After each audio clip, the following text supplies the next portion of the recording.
Eto ang aming hinihintay, dumating na. Ang daming na shovel ng aking kabebe. Tinulungan ako, oh. Yan, aba, ayos ah. Nak, sinyobel mo to lahat. Ang galing ng anak ko ah. Natapos niya to ah. Good boy. Ang lawak ng naano ni bebe. Thank you, anak. Ito ang trabaho ni kamama sa Canada. Pag snowing time, ito. Sobrang hirap. So yan. Light na lang po yan kasi na patatlong shovel na po namin. Kasi si Kapapa nagmachine kanina kaso continuous ang snow. So until now, tingnan nyo naman. Ito yung anak ko, tinulungan ako. Gusto niya yung mag-shovel kaya wala tayong magagawa. Gusto niya eh. So yan. Patapos na po kami. Dadating na yung mga estudyante. Aray ko. Naglalagay pa ako anak ng ano, ng bato. Little bit of rock chips. Hindi ba madulas? Okay. Thank you anak for helping mama. Tignan yung anak ko, napakasipag oh. Sige lang anak.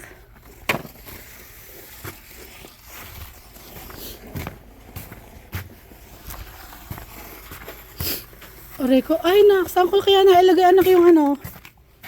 So, isa kong lagayan ng, ay nandun pala.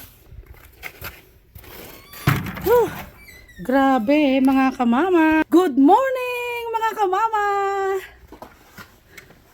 Ito ang buhay ni kamama sa Canada.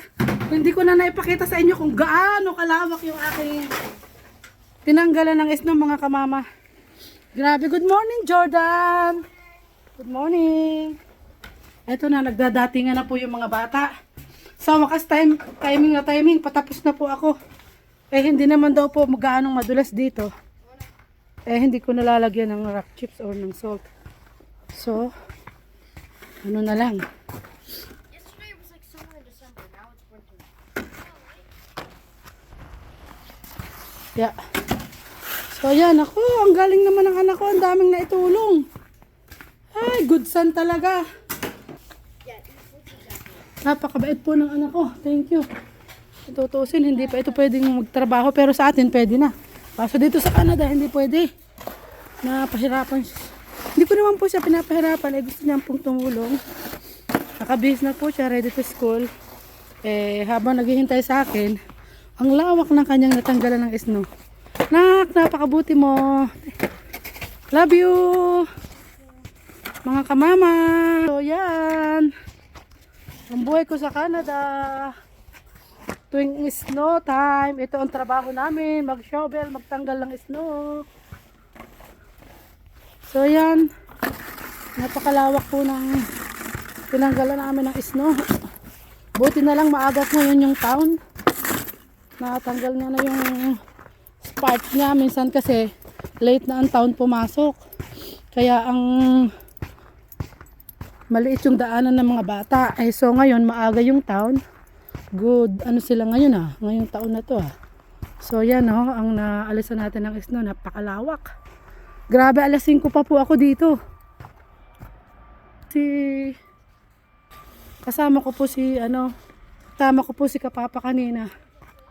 Pero pumasok na po siya sa trabaho. Kaya eh, ang snow po sobrang lakas, kaya ayun, dire-diretso, paulit-ulit ng shovel po. Yan. Okay. Kunti na lang. Nagmachine po ang ating Kapapa kanina, mga alas 5 ng umaga. Eh, kaso talaga namang ang snow ay dire-diretso. Parang bulak. Tingnan nyo ang paligid oh. Isang bugso lang ng snow. Awan ng Diyos naman mga kamama. November dapat. Whole November may snow na kami. Pinagbigyan kami ngayon. Kaya maswerte na rin. Isang buwan kami hindi nag-shovel. Pero yan, isang bugso pa lang kaikai naman na ng hirap. Kasi po ang snow po ay basa.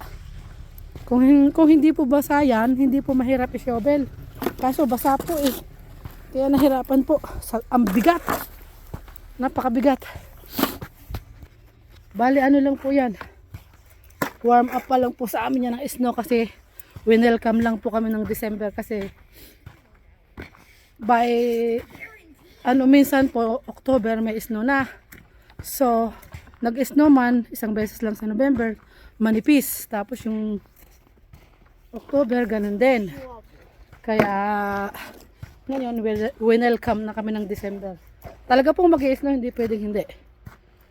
Ito na po yung simula talaga December. December, January, February, yan. Oh, matindi ang haharapin namin mga kamama. Pero okay lang. Masaya pa rin si kamama. Good morning sa ating lahat. Good morning sa Canada at good evening sa Pilipinas. Hello, andito si kamama. Nag-shovel ng snow. And ito yung ating kabebe na, anak, drink ka muna ng water kasi na-dry ka. Yung ano mo, dry yung labi mo. Watch this with your friend. Anak, wag maglaro ng snow, mababasa sa loob. Can you see it? Anak. Yeah? It's gone. Well, dito mga kamama, igagala ko kayo sa aking naalisan ang snow. Grabe. Hello, Hello, good morning! It's snow time! Yun yung aking, isang kasamahan sa trabaho. So yan, ang natanggalan natin ng snow. Nilagyan na din natin ng rock chips. O see? O yan. O, sinipo na naman. Hindi naman gaanong malamig kahit nag-snow kasi positive 2. Kaya nag-melt yung snow ay dumudulas. Nilagyan ko ng kaunting rock chips. So yung pangulo ko dumating na daw, yung principal. So yan, okay na yan. Yan, malinis na. Safety na ang mga bata. Itong importante yung safety ng mga bata. Kaya ang kustodyan talaga na unang pumasok para linisin yung kanilang dadaanan. Ganito kasi swerte ang mga bata dito. May tagalinis na sa loob ng school, may tagalinis pa sa labas. Which is lucky kami kasi may trabaho. See? Diba mga kamama? So yan yan yung ating nilinis. Tingnan natin kung gaano kalawak. Ito tayo sa kabila. This one is open if you wanna come in. Okay. You're welcome.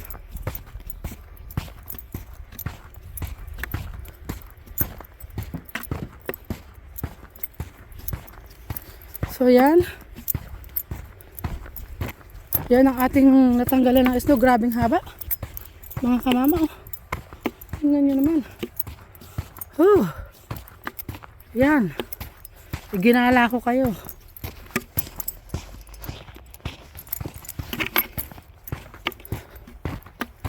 So yan yun. Ang sasakyan ng ating pangulo nandito na nga. So yan. Ating snow. Okay naman. Yan, okay na ang dadaanan ng mga bata. Well, malinis na. Dumating na ang mga guro. Ito yung mga sasakyan nila. So, sino yung isang yun? Hindi ko kilala yun Baka sub-teacher yun Ba't doon nag-parking? Sino kaya yun? So, yan. Grabing lawak Tingnan mo naman ang Chernobyl natin mga kamama. See?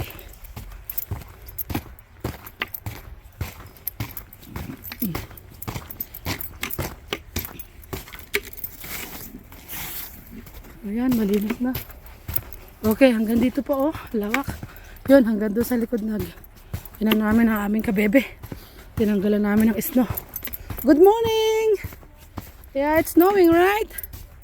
Yeah.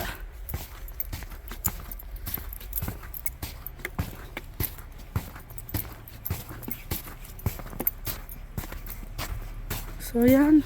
Naku po, may gumumong na sa snow ang bata. Gumumong na.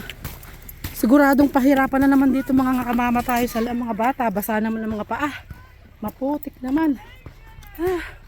Ito ang buhay ni kamama sa Canada. Hello. Doon ang mga bata. Dumadami na sila. Dumadami na sila. So yun mga kamama, nandito na tayo sa loob. magkakape muna tayo dahil napagod tayo sa labas. Hintay na lang natin ang mga batang pumasok. Pagkapasok nila, saglit lang yon. Kapag ka kumanta na ng national anthem, mag-sanitize naman ako ng lahat ng doors ng mga yung hinahawakan ng mga bata. Ganito ang kahirap kapag ka winter mga kamama, doble ang trabaho. Meron na sa loob, meron pa sa labas. Kaya yun lang mga kamama. Mamaya lalabas uli ako para sa titingnan ko kung madulas ang ang labas kasi after 2 hours mga kamama, ang mga bata ilalabas para maglaro sa snow. Sige, tingnan natin mamaya kung madulas. Mag-check tayo dito sa labas kung madulas kasi nga lalabas na ang mga bata, maglalaro sila dyan sa snow. Every 2 hours kasi lumalabas sila para maglaro. So, tingnan natin, lagyan natin ng kaunting rock chips.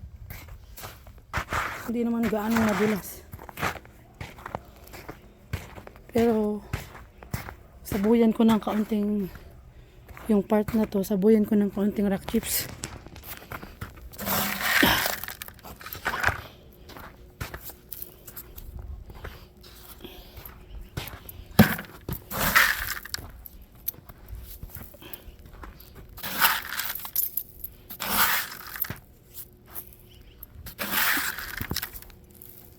Ayan. Kasi medyo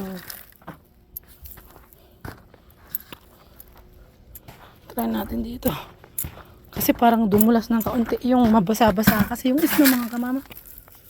Parang madulas maglalaro sila. Try ko lang kahit kunti. Matutunaw naman yan kasi positive pa ngayon. Kaya lang nagme-melt, parang dumudulas. So yan, pasok na tayo kasi mag-recess na yung mga bata. Okay. Sobrang busy ngayon mga kamama. Dahil nga, nag-snow, madumi sa loob. Talagang busy si kamama ngayon. Talagang hindi na biro ito. Busy talaga. Every 2 hours, lumalabas kamama mga bata para maglaro sa labas. So, kinakailangan natin na yung mga dinadaanan nila hindi madulas para hindi sila madulas. Kung halimbawa madulas man sila doon sa pinaglalaroan nila, pero hindi ko na yung part. Basta yung part ko, yung mga sidewalk lang. So, wag naman sana silang madulas, kawawa. Yun lang mga kamama ang vlog natin for today. Pagod na pagod si kamama ngayon. Thank you for watching mga kamama. Huwag niyong kalimutang mag-subscribe kay Kamama Pa Vlog. Basta kahit tayo pagod, basta malakas ang katawan, walang diferensya, yon ang mahalaga sa buhay. Basta lagi lang smile, happy, and healthy mga kamama. Bye for now!